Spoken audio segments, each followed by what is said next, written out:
segretario generale Filea CGIL Catania. Come vi vede la situazione odierna? Oggi siamo qui come Filea CGIL Catania, come Camera del Lavoro, come Siciliani Giovani, Arci, tutti insieme ad altre associazioni, per denunciare un'eventuale speculazione edilizia che può sorgere proprio in questo sito.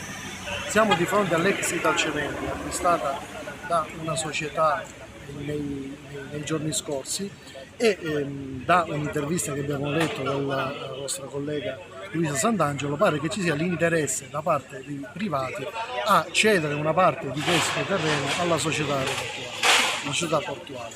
Di fatto vorrebbero creare una sorta di joint venture che gestisca quello che è una porzione importante del porto di Catania, ovvero il carico e scarico merci.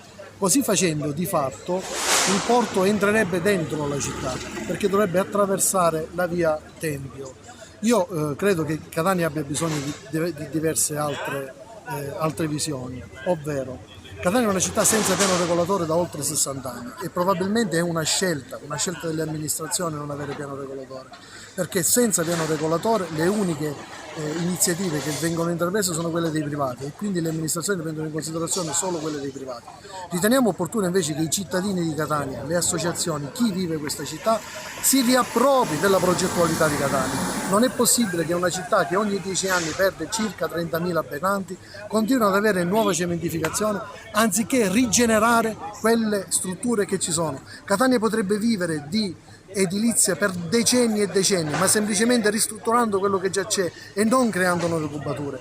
C'è bisogno di parchi affinché le famiglie non vadano nei centri commerciali, affinché le famiglie possano stare nella propria città, vivere la storia di questa città che è una storia straordinaria, bella, che non è fatta solo di speculazione e violenza.